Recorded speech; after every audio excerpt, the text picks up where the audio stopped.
The topics and opinions expressed in the following show are solely those of the hosts and their guests and not those of W4CY Radio, its employees, or affiliates. We make no recommendations or endorsements for radio show programs, services, or products mentioned on air or on our web. No liability, explicit or implied, shall be extended to W4CY Radio or its employees or affiliates. Any questions or comments should be directed to those show hosts. Thank you for choosing W4CY Radio.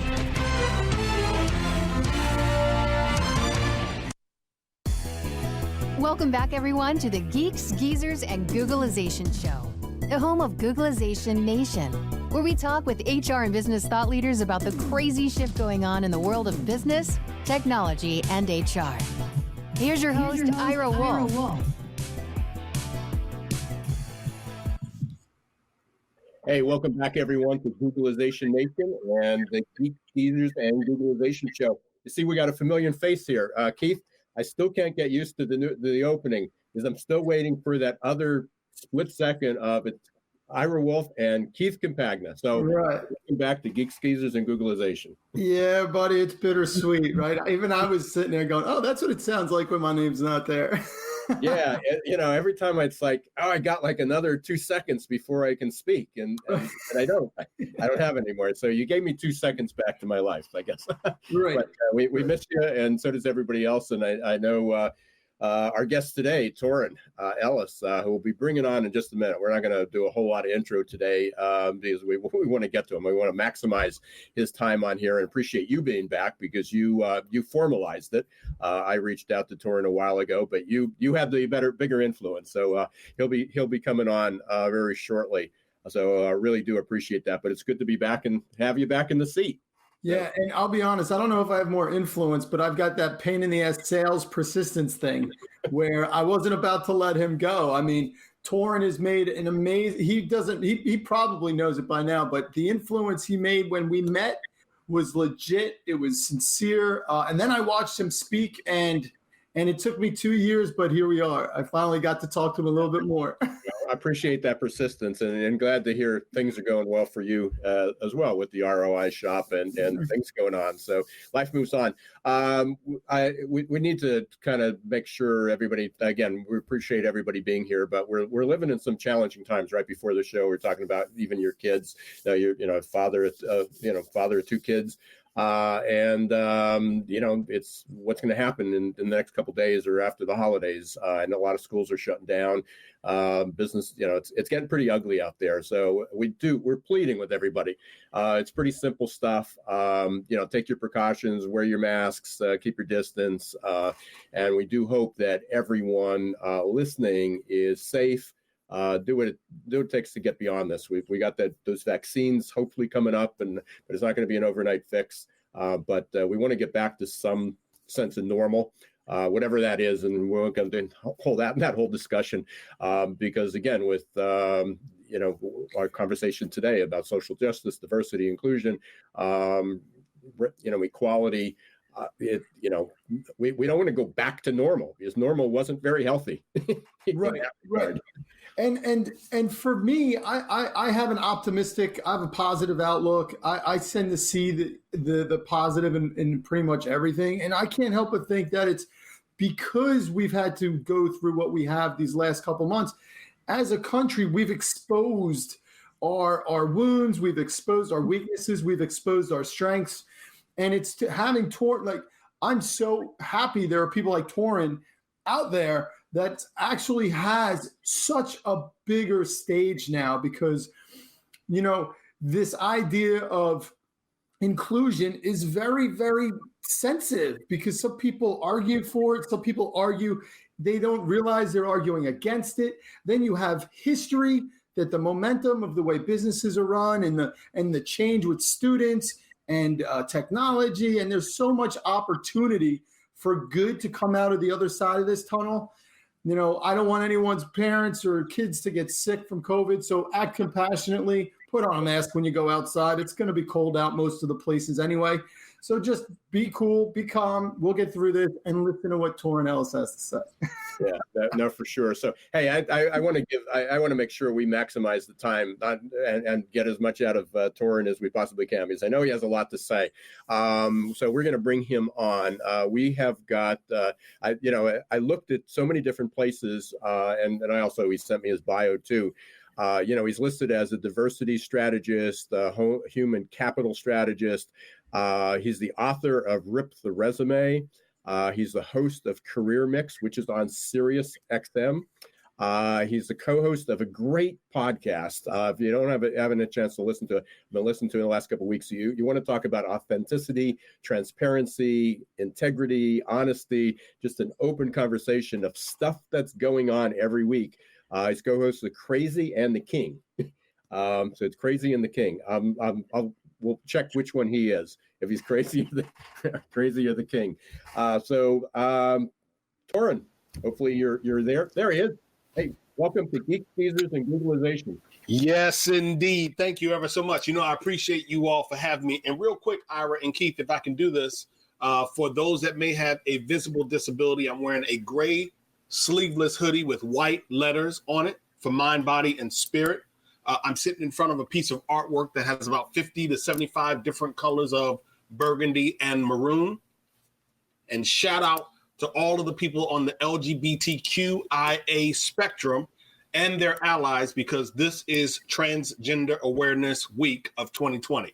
Thank you so much for having me on your show. And thank you. And again, it's the awareness. I mean, even though we're in, Keith and I and so many of us are in the throes of it, there's so much going on, and we still overlook it. We want to be aware of that 360. We want to be perceptive of everything going on. But so thank you very much. And Torin, I know we were talking right before the show. You've got a crazy schedule, and carving out a couple minutes to be here. Really, really, really appreciate it. I'm probably the only one that some of the things that are happening, I want to put this in perspective as the older baby boomer, or as I like to say, the old white guy. I guess it's somewhat of guilt. I mean, I remember I grew up in the 50s. I was too young in the 50s to understand anything going on, but in the 60s, I remember the riots in the streets. I remember the civil rights engagement coming in. I remember, it was terrifying. I mean, we were seeing cities burn down, and then all of a sudden, a whole other generation comes in, and people forget about that because they weren't there. But what we're guilty of, and again, being sort of the old white guy, is that, hey, things are getting better. The world is improving. We see all these things. We see laws and regulations and all these changes. And in fact, it incrementally improved, but the world advanced. And what this year did was sort of bring it all to a head. So I'm asking you, Torin, I want to kick this off because I know there's a lot of messages here. I want to kick this off. Is this different? Is 2020 truly different than what we experienced in the past? Or is this just going to be headline news? We're going to get a new administration, and then everybody's going to go back to their normal. And this isn't normal, the way we treat people. Yeah, I think it's a little too early for us to say whether or not it's different. In the moment, we could say short term, what we feel at this particular time, we think it's different. It feels different. Folks and organizations seem to be a bit more serious around their diversity, equity, inclusion, and belonging initiatives and their efforts. Individuals inside of these organizations seem to be a bit more thirsty, a bit more curious about how they are going to pursue change in their organization. But I hearken back to the 60s, and I want to remind you that the only reason why the 60s really blew up the way that it did is because we finally had some video cameras down there to witness Bloody Sunday, to witness Bloody Sunday. And so when we have camera, and we've had camera in years leading up to 2020, but when we have camera and when we have pause because we are in this catastrophic pandemic, it tends to make it a little bit different. And so the hope for me and people like me, people like you, Ira and Keith, and so many others, the hope is that this is different. But the only way that it'll be that way is that we cannot have white men that continue to be complacent, that continue to accept mediocrity. We cannot have white women baking apple pies for racist white men. We can't do that. We cannot have them baking apple pies and patting them on the back, knowing that they are doing the shit that they were doing down in Charlottesville. We can't do that. We can't have Black men and women fatigued, tired, because they've heard this narrative over and over and over and over and over again. If nothing else shows you what we can do, well, we did it this week. We have people in outer space, yet again in outer space, and we are still struggling with trying to say, well, we need a business case, or we can't find Black and brown talent, or we don't know how to really bring veterans into our workplace, or we got all of these excuses. We just need to drop the excuses and figure out how to do the work. Torin, do you think that so I know this, so I'll say it, you tell me if I'm wrong, but this has to start this initiative, this continuation of integration has to start at the top of every organization. Do you think that there are enough leaders catching on to this as a true, I'm going to say it because that's the thing that tends to get business leaders thinking, a business initiative? Or are there going to be HR leaders that get out of their comfort zone and start to stand up for what needs to be done and what needs to take place from an HR perspective? Where do you see this coming in, or probably maybe a combination of both? What are you seeing? Yeah, I'm actually going to address that in two different ways. So I would say that when we think about leadership and where it should start, I want to immediately attach that to something that we always talk about, culture. And so we think that culture and leadership and HR have something to do with that. And they do, Keith. However, culture starts inside of a person's circumstance and their condition. I want circumstance and condition. So when I rise up in the morning, I have circumstances and the condition that I'm in my household, just like you have in your household, and so does Ira. So before we are a leader, before we are a politician, before we are a supply chain manager, before we are a pastor, before we are any of those titles, we are an individual. So it starts with the individual. That person brings a mindset to the solution, to the equation. That person brings some intentionality and proximity and empathy and situational awareness under consideration. So sure, it starts with leadership, but Keith, it starts with the person. You got to have in your heart, in your mind, you got to say to yourself, well, we haven't done a good enough job, and whatever that is, and we can do better. And so I am going to be committed to doing better. I'm going to make sure my leadership is committed to doing better. My mid-level leadership is committed to doing better. My employees are committed to doing better. We drive it down through the organization, but we also have to push it up as well. And so I really feel like the only way that we are going to really make substantive progress is when we have every single person moving in a direction that says we're working to be and to do better. Ira, got anything? Because I could keep going here. No, I'm sort of blowing my mind here. So I'm struggling with how do we keep that? I get it, but how do we keep this moving? There's so many distractions going on. Tori, you mentioned in a couple places. I can't remember. I listened to so many interviews that you did, but I know one of them. One of the questions was, we responded pretty quickly to COVID, and yet, I mean, that was like overnight, and yet for an eternity, but especially for 50 years, we've been struggling to address racial inequality, social inequalities, social inequities, the whole gamut.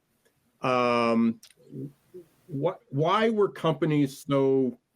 we able to flip the switch overnight in one respect, but in the other, we're still trying to figure out even how to communicate about it? Yeah, I mean, again, it goes back to the way that you originally set up the first question.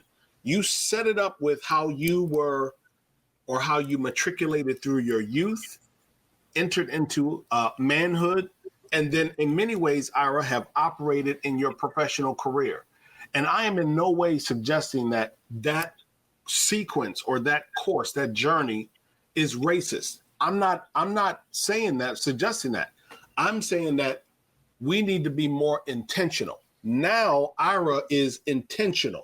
Ira sees it now, and you may have seen it in the past, but it just didn't land the way that it landed in 2020.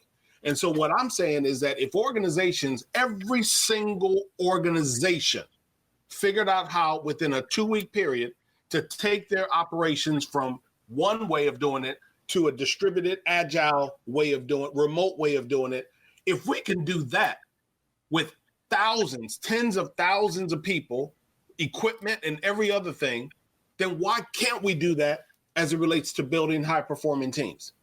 Why can't we do that as it relates to looking at learning and development and onboarding and the hiring sequence? Right. Why can't we do that as it looks at corporate social responsibility and philanthropic giving and board governance and technology stacks? Every single value point in the organization should be looked at for how are we looking at diversity and inclusion? How are we looking at representation and equity? Every single value point should be looked at. And the only reason we haven't done it is because we haven't made it a priority. There are people right now, Ira, that say, you know what? Enough is enough. Right. Enough is enough. I'm one of those people. Enough is enough. And so I have a lot of organizations that reach out to me. And the first thing that they'll say is, I want unconscious bias training. And I'll say, well, you definitely don't want me. A, because I don't believe in it. And B, I'm not a trainer. You haven't even done the research. I'm a person who helps build high-performing teams, either through a talent acquisition or down from the top through leadership that has a tranquilizer of pause in their forearm. I rip that tranquilizer out and we help them get started. Too many organizations just want to put a Band-Aid on it and just do unconscious bias training and call it a day. Right. Waste of time. Yep. Yeah, what the world needs, what businesses need, and a lot of individuals isn't training. They need coaching, right? They need to see the long term. They need to recognize that expectations-wise, it feels like to me, Torin, that people think that they have to change the way they are and they have to question everything that they grew up with, right? Because we all have these unconscious biases that literally shape 60 to 70% of our or more habits every single day. And we have a tendency to feel threatened by that. And it feels like you're a passionate speaker and you have the balls and the brains to put it out there and say what needs to be done, but you've never once seemed aggressive. You're so compassionate. And for me, I love the idea of having compassion being part of the project here. If you want to love your neighbor, you have to love yourself. If you want to see change in the world, you have to make change inside of yourself. And no one, tell me if I'm wrong here, but no one's ever asked anyone to change overnight. The expectation is that this, as much as COVID changed things quickly, I don't think that's the same expectation here. It's the desire for a lot of people, but truth be told, it's not the desire for a lot of people also. So how are you helping people recognize that they could change without feeling threatened? Yeah, first and foremost, I start every presentation and somewhere in my engagements, I try to remind people that I operate off of the two most powerful words, which are love and process. That if I love you, Ira, you really are not questioning whether or not what Torin said is of genuine or if it has any animus in it. But if you don't know that I love you, now you have to process it. Now I got to process how Torin entered into this conversation. And you tend to understand, yes, he's passionate. He moves with a great deal of velocity and energy, but that he does mean well. He cares for us, for me, the mission. So I always remind people, Keith, that love and process are the way that I'm going to always show up. The second thing that I do is I try to show people that this is a journey with no finish line. I don't want to finish doing diversity, equity, inclusion, and belonging. I don't ever want to finish that. I don't want to finish iterating on my product roadmap or on the way that we offer our products and services in our organization. I don't want any other organization. I don't want to finish. I want to always be present as it relates to being connected to humanity. How can I do better? How can I do better for people in the LGBTQ community. Ira, you mentioned, well, which one is Torin? Crazy or the king? I'm the king. Julie is bipolar. She's crazy. But we do that for a reason, because she wants people to understand that she is she is a highly functioning individual. She has a hidden disability. And as a white woman, she can get away with certain things and you may not ever see it, but she has a hidden disability. We were purposeful in naming it Crazy and the King. I want myself to be constantly submitted to, how do I do better with the audience of people with disabilities? So Keith, the answer is, it's a journey that has no finish line. I've looked at what organizations have done over the last 100 years. 100. And so even with all of that history poured into how I show up and work on engagement and speak and show up in podcasts like this, I'm still always submitting myself to, how can I be better? How can I show up better? It's Transgender Awareness Week. I got a lot to learn if I want to be a better ally for people on the LGBTQIA spectrum. So I'm even submitting myself, how do you show up better? How do I be a better human? So Tor, I mean, just in the title, let me go back to that, because I know there's, and I'm including myself in there. So I'm even learning how to negotiate the conversation here. Is there will be people that say, well, you shouldn't have crazy in the title because that's not politically correct. We shouldn't talk about people who have a mental illness as being crazy. So how do we negotiate? You know, you may not even have an answer, but what could you advise others of how do we negotiate that conversation? Because there's this sense of that's not the politically correct thing to say or the right thing to say, even going back to your conscious bias. We need to get that out of the way. But on the other hand, is we're walking on, there's a sense of we're walking on eggshells. I don't want to say the wrong thing. We got this whole thing going on with Black Lives Matter. Is that, it's not Black Lives Matter, or is it? Or all humans' lives matter? So then we end up in this didactic academic conversation of what's the right way to say it and get paralyzed by not changing our behavior. Yeah, I'm going to say to you that you're going to make a mistake. September of 2019, I was in Detroit, Michigan, standing in a room of about 500 individuals.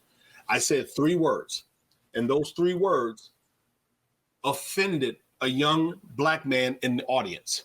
What I said was, in my presentation, you ain't Black. Now, I'm not going to go into the entire, scenario, but I'm sharing with you that in that moment, in mentioning those 3 words, I lost him for the entire presentation. He complained to HR and the organizers of the event, and I ended up making a donation to a nonprofit of his choosing as part of my apology. A public apology to everyone in the room, a private apology to him, a donation to a nonprofit of his choosing, period. It wasn't about my intent, it was my impact. I made a mistake, owned it, kept it moving. I haven't lost a day of sleep from that infraction. Right. So what I'm saying is that as ardent as I am, even I make mistakes. So yes, there are some people out there that may be offended or question why we call it Crazy and the King, or some people out there in HR that want to say all lives matter, which, is a whole nother annoyance for me in and of itself. But my point is, if in fact we really care about doing better, then we will table our fragility, we will table our ego, and we will submit ourselves to a degree of listening, because a condition of progress is to allow those that are suffering to speak their truth. It has nothing to do with your truth, Ira. Mm-hmm. If I'm suffering and I'm telling you that Black Lives Matter, because we've had a number of infractions that suggested that they don't, shut up and listen, because I'm speaking truth, trying to move us towards progress. So it's not about fragility. It's not about our ego. It's not about being combative. It's just like, okay, well, let me at least get their perspective so I can try to figure out how to move better in this work. Right. And this is, and no man is an island, right? You're doing a lot of work, dude, and I love you for it. what are some of the things that you're seeing become a little, maybe there's regionalized messaging and regionalized organizations that people that are listening to the podcast, because I know we're kind of whittling down our time here. How do we get this to spread this much more, Torin, every single day? What do people need to know or know about? Yeah, absolutely. So first and foremost, it's whenever someone is listening to this, you hit share. This is a conversation that you share. And you encourage your friends to share it. See, we are quick to share, entertainment. We're quick to share something about a new piece of technology, but we are reticent. We are hesitant to share a conversation around race and relations and, equity. We are slow to hit that keyboard. We got to share that. We got to share that. So I think part of how we do it is we got to introduce people to the conversation and let them know that it really is okay. It's okay to not know what phrase to say and did I make a mistake? It's okay for Ira to perhaps step on an eggshell, and it's all right. As long as he's engaged with people that are genuine, like myself, then you have nothing to worry about. Like, I'm only going to correct you. I'm only going to talk about it, or why do you feel that way? But we got to share it. We got to be in proximity of the information. We got to know that it is all right for us to have what we call courageous or uncomfortable conversation. One thing that I'm going to say to you, Keith, is this. I don't want to hear another CEO or executive say to me, what's the business case for diversity and inclusion? Not one, because we revere them. We see them as being intelligent individuals, business acumen. They are sharp, top of their game. We give them all of these adjectives and character traits of adoration. We do that. Well, 3 weeks ago, Citibank released a report, and the report said that racism has cost the Americas $16 trillion in GDP since 2000. Sure. That if we keep doing what we're doing, it's going to cost us another $5 trillion in GDP. Now, I'm not the smartest person in the world, but 16 trillion and 21 trillion dollars is a lot of money, and it impacts a lot of our companies, a lot of the business units and the teams that we are in and a part of. Yeah. So if nothing else, you take that report and you say, I, as an organization, have to do better, which is the reason why Citibank committed $300 million towards addressing social injustice and racism and financing for Black and brown businesses and so many other aspects of living our daily life. Hey, Torin, we're just getting started here. We can, and again, would love to have you back, continue this conversation. If not, I know other people need to keep listening to you. But before I get there, you mentioned a couple things. Love the phrase, and this came up from Joyce, who will be joining us shortly. She says, love the table our fragility. Are you familiar with Nassim Taleb? Does that name ring a bell? Look him up. He's got something called, he talks about anti-fragility. We talk about fragility, but we don't necessarily have a description, or we didn't talk about what's the concept of anti-fragility. Yeah. And it's beyond resilience. It's beyond that bouncing back. So again, when you did that, it just resonated and clicked. And what I learned today was we need to keep, it's okay to make mistakes. We talk about that all the time, but all of a sudden when we talk about social justice and racial equality and diversity and inclusion, all of a sudden it's not okay to make mistakes. And I appreciate your message is, yeah, it is. We're going to make mistakes. Yeah, we don't have to be perfect, but I think we have to do something. And so, one thing that Keith and I, we met in September when I was speaking in Orlando, and my signature presentation for 2020 was or is less allyship, more action. Well, I haven't given it because I'm only going to give it when I hit a stage with a room full of people. But the bottom line and the takeaway from this conversation is we all have to be more active. We can do more than what we've done. It's not categorizing you as a bad person. It just simply says, look back, take inventory, and then figure out how you show up differently, doing more, because humanity is what's important. I'll close on the ROI of D&I is greater humanity. The ROI of D&I is greater humanity. Torin, all people need to do is go search for Torin Ellis in Google. But what are other ways that they can get a hold of you, have a conversation with you? Yeah, across all of social media at Torin Ellis. Real simple. I don't hide. I'm visible. I'm out there. I'm ready to roll all the time. Indeed. That's definitely true. Torin, again, we're just scratching the surface here. Appreciate it so much. Starting the message. This will be shared. Believe me, this will be out there. Our paths will continue to cross. We live in too many inner circles that are going on. Appreciate your message. Grateful for you. And thank you for leading the way. The wounds of honor are often self-inflicted. Honor is something that each of us is born with. Honor is something that cannot be given. Honor is something that cannot be taken. Honor is something that must only not be lost. I'm looking for people who want to operate with honor. It was said by Morgan Freeman in the movie The Last Night on Netflix. Ira and Keith, thank you for having me and my voice. Thank you, Torin. Appreciate it. Keep doing your thing, bro. Thank you. Hiring top talent shouldn't be left up to the roll of the dice.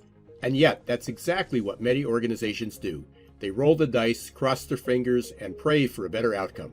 Hiring the right employees the first time is much too important and way too costly to leave to a game of chance. Your employees and your customers deserve better. For 25 years, Success Performance Solution has been helping small and medium-sized businesses hire smarter. They offer pre-employment and leadership assessments from typing and data entry to C-suite competence. Whether it's production, sales, healthcare, call centers, or management, Success Performance Solutions can help. Visit their website at www.successperformancesolutions.com to schedule a free demo or call 800-803-4303. A lot of you might be feeling like you're standing in deep shift. But do you know what grows and rises out of deep shift? Opportunity. To successfully navigate the shift to the new normal, each of us must learn to rapidly adapt to the speed of change. Some of us are hardwired for this. Others, not so much. That's where Success Performance Solutions can help. Success Performance Solutions is now your AQ headquarters. Whether you are personally struggling with the next chapter in your career or wondering how ready your team is for fast, disruptive change, our AQ assessment and coaching will provide you a detailed, scientifically backed roadmap to guide you into the new normal. Optimize your adaptability today. Contact Success Performance Solutions about evaluating your team's change readiness or joining our upcoming AQ Masterclass. Visit successperformancesolutions.com or call us at 800-803-4303. We need to take a breath from that, don't we? Told you, the man just delivers. He's real, and it's a real concept that he's bringing to the table. I mean, Ira, it's so interesting to me because personally, I know. Listen. I was born a white male American. That's not my fault any more than I'm now losing my eyesight. Right? Like, but when I speak with my parents, I absolutely recognize what Torin was talking about. He's talking about, like, it's okay to feel like you've done something wrong, but it's not your fault. It's okay to have a sense of vulnerability. And the part that I'm really hopeful for is that these conversations kind of move through the process quickly, right? Because if people hold on to feeling vulnerable, if they feel bad about what they've done or how they were raised, I mean, it's a legitimate idea to think the people that grew up but with parents that were, could have been racist, grandparents that still they're racist. They grew up with racism all around them. It's okay to have that conversation and accept the fact that, hey, time has moved on. That model doesn't matter anymore. I don't want to minimize it, but it doesn't have to be the end all be all. It could be something that we discuss and we let it go and we open ourselves up to new ideas, new emotions. If you're walking through your life feeling vulnerable and feeling scared, if you put that down, you might start feeling better. You might start feeling love, which feels way better. Well, I guess I'm back to hosting the podcast once again. I think that there's something to be said, too, in terms of the way you see these larger organizations starting to trickle down. I really believe, I want to believe, that this isn't lip service anymore, that this is something that companies are going to continue to chip away at. And I know as long as Torin is out there doing it, there's going to be a lot more activity, a lot more things to do. There's going to be multiple reasons for companies to engage their communities, to put energies back into their communities, to open up the conversation so that individuals, both on a recruiting sense, current employees and other stakeholders, they're going to find that ROI that Torin was talking about. And since I lost Ira, I'm going to see if there are any comments here. So there was a question here. You want to come on in here? I don't know if I could get you in here. Yes. Unmute yourself there. Okay, great. Hey, how are you, Keith? I'm doing well, thanks. Given, show. Yeah, It's the Keith and Joyce show today. Well, given the gravitas of what Torin was talking about, for us to be talking about these superficial other concepts of travel and hotels, I mean, it just seems like there's a disconnect there. And what I wanted to talk about was what each of us can do, what each individual can do to contribute to the conversation and to how we can support changing the world. Yeah. And I want to share with you what I'm doing. May I? Absolutely. Please do. Okay. So I belong to the Institute of Management Consultants, and they wanted to address Black Lives Matter when it was, people were in the streets and it was a problem. So I wrote a position statement for them, and in it said, and sadly it's gone nowhere, but in it said that we would be ready to help any government or city or anything, any organization that needed our help as consultants to address these issues and the issues of systemic racism. And it was very frustrating for me that it didn't go anywhere. Well, it just so happens that I graduated from a private school in New Orleans. And when I graduated from that school, there were no African-American people there.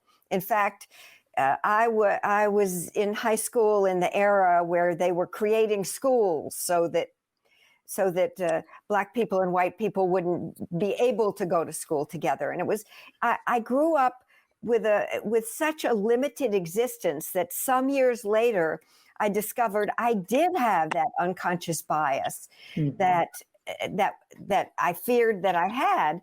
And so I have made a special effort to address that. I serve as chair of the board of the Women's Foundation of North Carolina. I serve on the advisory board for a 3-tiered mentoring program in North Carolina for young women at risk who are mentored by their peers, graduates, and then professional women. And recently, I decided that I would take on a young man, and I say young advisedly because he is 39, as a project. I met him when my high school, that same school that I shared with you about, and he graduated from it.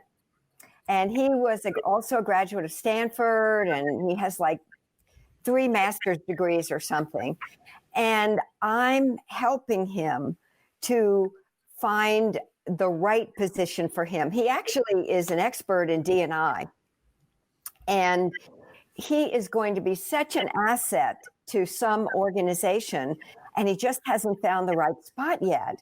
And I can see his potential. And so I am personally doing whatever I can, sending him notices about jobs and doing personally, that's what I'm doing as an individual. What can each of us be doing? Even if it's just reaching out within our community, there must be something that each of us can do. So Joyce, I'm gonna answer that, but I want to put an asterisk on this and say that I am very limited in my ultimate awareness of the way the world works. Right, I have my path, I have my stories, but I also have awareness that the way I think doesn't necessarily mesh with the way that things could be in their best form. But I will tell you that I have spent an enormous amount of time whittling down, maybe not this specific emotional element, but whittling down what is it that keeps people from being happy, keeps people from living the life they want. And I'm kind of I'm massaging this here internally here because it really has something to do with the way Torin actually impressed me. And that was to say that when him and I met, I was speaking for one of the first times as a professional. Like, I've always been in sales, but to be in front of a couple hundred people twice in 3 days was a little bit of a thing for me. And I got to be able to because I was speaking, I got to go to the speaker happy hour. And when I started talking, I had to introduce myself to Torin. I had no idea who he was, but I had to. He has presence. And when I started telling him about my life work integration project, which is, Joyce, life work integration is my passion project where I truly want people to find ways to live a life they feel is worth living. And the number one thing that I've noticed that keeps people from doing that is they don't know what they want. And so I'm going to tie it all together, and I'm going to do what you did. I'm going to just say, it's listen. The answer is listen. And if you are the one that's unhappy, listen to yourself. If there's someone in front of you that's unhappy, what do? We listen, right? The person that person that's talking or expressing themselves, when someone listens to them, they get it right away. And Joyce, Torin, when I started telling him about my passion project, I knew from the top of my head to the bottom of my feet, Torin was listening to me. Yeah. It's no surprise to me that he carries that kind of energy with him. Right. So it's listen intently. When I teach this to clients, what I say is it's listening not only with your ears, but with your eyes and your heart. Mm-hmm. Yeah, I say it differently with my kids. I say, if you hear yourself thinking, just pause and then ask yourself to refocus on the person in front of you, because this is a skill. And, in sales, you have to listen. You can ask 1 million sales reps how successful they are. And then you take those same million and you get them to be tested in terms of their ability to listen, intentionally listen. And I would be surprised if it wasn't a 1-to-1 correlation. Listening is such an easy thing to explain. However, it takes time to develop. And so, I sit back, I'm blessed. 2 of my sisters are teachers, they're educators. And they are fighting and they are working hard in inner city schools because they want to help the community and they want the youth of our country, specifically in Philadelphia, to recognize that they have inner strength. And they're teaching so many skills about how to get into a system and then discover your own strengths within it. I hope that people, no matter what their race is, no matter what their income is, no matter where they started, they could take time to listen to how they feel about certain things. And like you saw in Ira, we talked about this. Like, we're talking about some heavy hitting topics here. We're talking about racism. We're talking about systemic social injustice.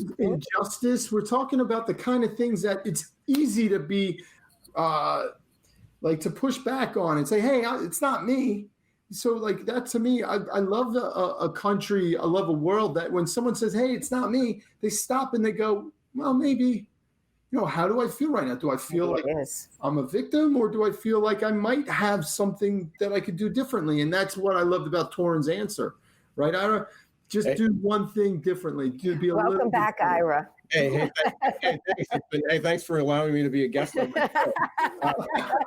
You guys being really the experts you are, is I'll have to go back and watch what the transition was. But I lost my internet, so and then I basically agile, learning agility and multitasking. Pick up my phone, get on my phone, and realize it's on wireless. So that and then get on the wireless, and then the rest of the internet came back. So, but I appreciate you guys throwing the show in the hand of pros. So, but Joyce, I mean, it just reminds me of what we were talking about last week. We talked about empathy.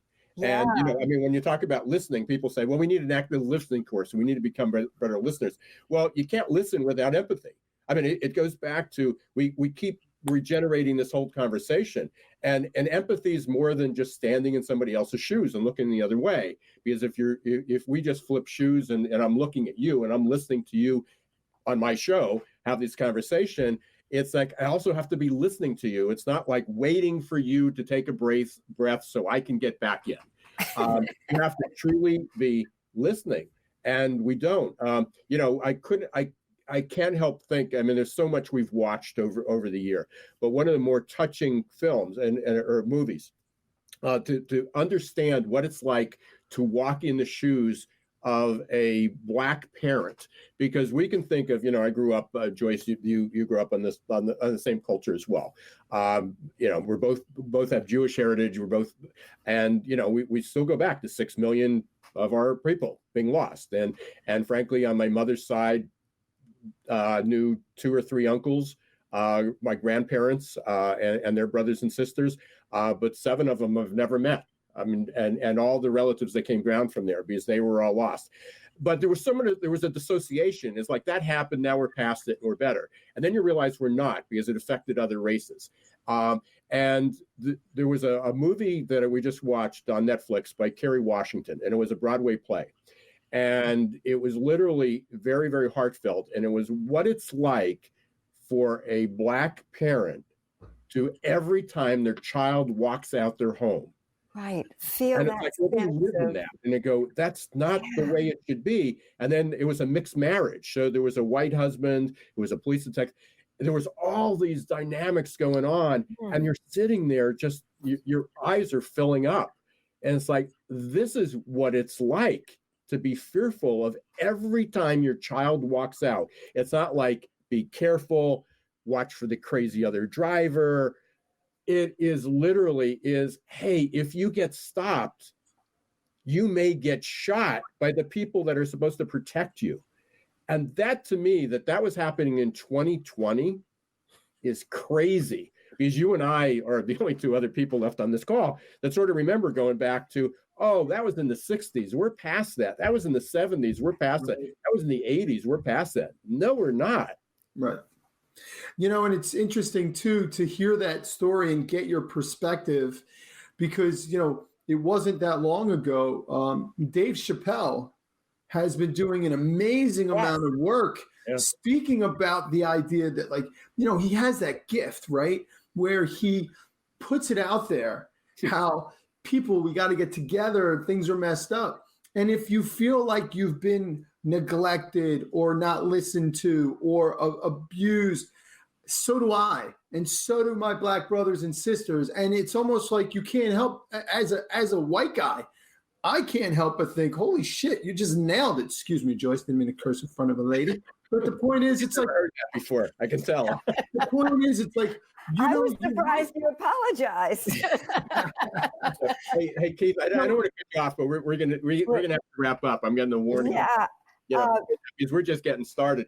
But you're absolutely right. For anybody who didn't see Dave Chappelle, I mean, and Keith, I know you don't do a lot of TV or anything, but he just hosted Saturday Night Live, and there were a lot of people that were offended and uncomfortable with his message in the beginning.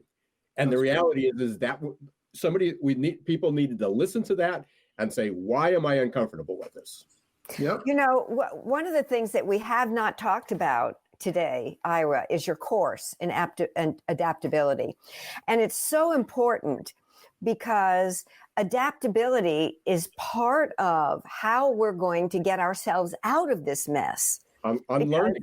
Yeah, one of the abilities is unlearning It's how do we unlearn all the stuff that we thought was normal. Who do I got to know to get a code so I can do this training? I'd like to go through it. I'll check with them. All right. You got it. So always a pleasure, buddy. I love you. I appreciate you. Thank you so much. Keep doing your thing, Joyce. Great to meet you. Thanks for coming in a pinch here. Nice to see you again, Keith. We've seen each other before. yeah, just in conversation, put a name with the face.